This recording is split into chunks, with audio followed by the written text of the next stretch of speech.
নমস্কার বন্ধুরা, দীপাস কিচেনে আপনাদের সবাইকে স্বাগত। আজকে আমি সীতাভোগ বানাবো, তো কিভাবে বানাই চলুন আমি দেখে নিই। এখানে আমি সুজি নিয়ে নিয়েছি, এখানে আমি দুধ নিয়ে নিয়েছি। দুধটা আগে থেকে জাল দিয়ে রেখেছি। এবার আমি সুজিটা ঘিয়ের মধ্যে দিয়ে দেবো, হালকা করে ভেজে নেব। এটা আমি বেশি ভাজবো না, হালকা করেই ভাজবো। এবার আমি দুধটা দিয়ে দেবো, অল্প অল্প করে দুধটা দেবো আর নেড়ে নেবো একটু।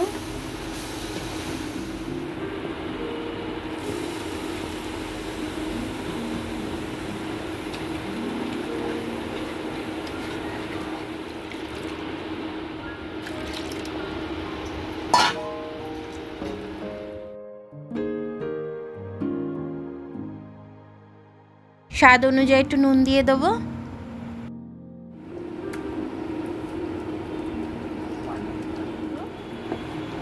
এটাকে আমি পুরো একটা ডো তৈরি করব। এতক্ষণ আমার গ্যাসটা বন্ধ ছিল, এবার আমি গ্যাসটাকে চালিয়ে দিয়েছি। ডো তৈরি হয়ে গেলে আমি দেখাচ্ছি আপনাদের। কড়াটা কিন্তু একদম ছেড়ে দিচ্ছে। ডোটা আমার খুব সুন্দর হয়েছে। এবার আমি নামিয়ে নেবো এটাকে। এটা ঠান্ডা করে আমি মেখে নেব।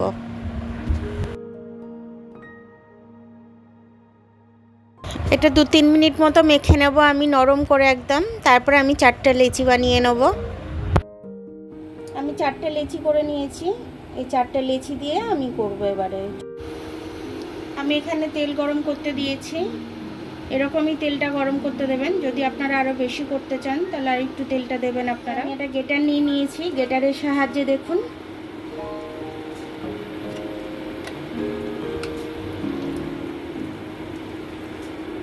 এরকমভাবে হাতের সাহায্যে চালের মতো করে পড়ে যাবে।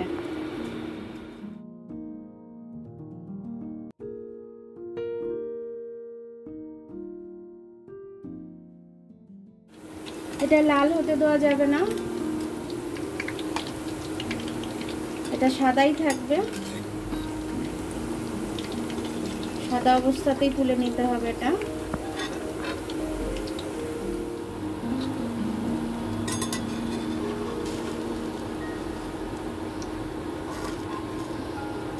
আমি এরকম ভাবে সবকটা লেচি করে নেব। করে নিয়ে আমি আপনাদের দেখাচ্ছি। দেখুন আমার এটা ঝুরঝুরে ভাবে ভাজা হয়ে গেছে খুব সুন্দরভাবে প্রত্যেকটা। আমি এবার চিনির শিরা বানাবো। চিনির শিরার মধ্যে দিয়ে দেবো। দেখেছেন কত লম্বা লম্বা হয়েছে। বাকি যেগুলো বাঁচা ছিল সেগুলো দিয়ে আমি নিকুতি বানিয়ে নিলাম। সেম ডো থেকেই আপনারা করে নিতে পারবেন নিকুতি। আমি সেম ডো থেকেই নিকুতিটা বানিয়ে নিলাম। যেগুলো লাল লাল হয়ে গেছে আমি সেগুলো তুলে নেব। দেখুন এই কাপটা মেপে আমি 1 কাপ চিনি দিয়ে দিলাম। 1 কাপের একটু কম। যতটা চিনি আমি ঠিক তার ডবল জল দিয়ে দেবো।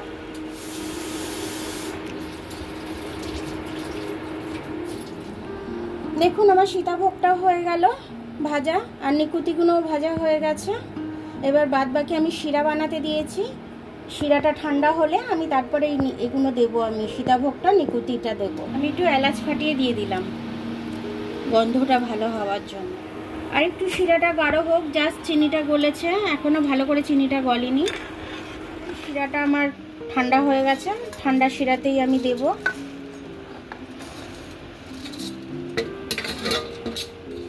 একটু রস টানতে দেবো আমি।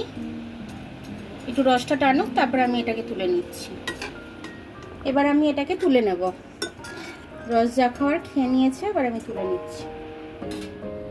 দেখুন আমার সীতাভোগটা খুব সুন্দরভাবে হয়ে গেল। খুব সুন্দরভাবে ঝরঝরে একদম হয়েছে সীতাভোগটা। দেখুন একদম ঝুরঝুরে হয়েছে সীতাভোগটা। আমার পুরো মিষ্টির দোকানের মতো হয়েছে।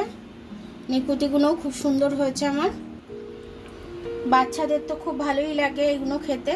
তো মিষ্টির দোকান থেকে যখন খাওয়ার জন্য বায়না করবে, বাড়িতেই আপনারা একটু বানিয়ে দেবেন। ওরা খুব খুশি মনে খেয়েও নেবে, আনন্দও করবে খুব। আমার ভিডিওটা দেখার জন্য অনেক অনেক ধন্যবাদ। আমার ভিডিওটা যদি পছন্দ হয় তাহলে লাইক, সাবস্ক্রাইব, বেল আইকনটা একটু টিপে দেবেন। আর যদি ফেসবুক থেকে দেখেন তাহলে লাইক আর ফলোটা একটু করে দেবেন। আবার কাল দেখা হবে নতুন রেসিপির সাথে। ততক্ষণ আপনারা ভালো থাকবেন। আমি আসছি।